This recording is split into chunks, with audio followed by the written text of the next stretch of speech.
হ্যাঁ তো আমরা এলাকারই ভাই এখান থেকে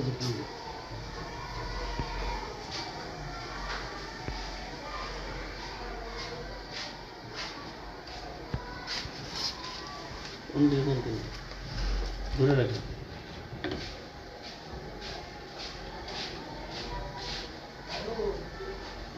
দড়িতে গেলে কিরকম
আমি সকালবেলা স্কুলে এসে দেখি যে একটা বারান্দায় একটা বেঞ্চ ছিল, এই বেঞ্চটাতে এই আগুন দিছে, সামান্য কিছু পুড়ছে, এই আর একটু পেট্রোলের মতো কিছু পড়ে আছে।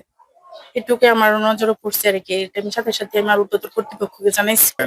মূলত আমাদের এলাকা কিন্তু শান্তিপ্রিয়।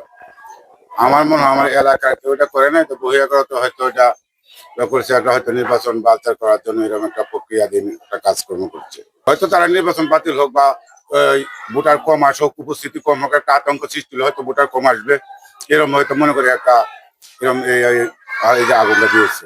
এগুলা আসলে ভিজিট করেছি, দেখলাম যে আসলে এগুলা অলরেডি আপনারা জানেন যে নির্বাচন উপলক্ষে প্রত্যেকটা ভোট কেন্দ্রে আসলে সিসি ক্যামেরা লাগানো হয়েছে।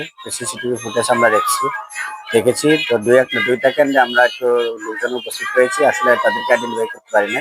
আমরা ফুটেজগুলো দেখতেছি। আসলে আমাদের কাছে মনে হয় যে স্কুলের যে দরজাগুলো বন্ধ ছিল, বাট তারা একটা প্যানিক সৃষ্টি করার মতো, ওর জন্য আসলে সবগুলাতেই আসলে চটের বস্তা কেরোসিন দিয়ে এরকম আসলে করছে, একটা প্যানিক সৃষ্টি করার জন্য আসলে ক্ষয়ক্ষতি হয়নি। ক্ষয়ক্ষতি আসলে তেমন ভাবে কোনো ক্ষয়ক্ষতি হয় না।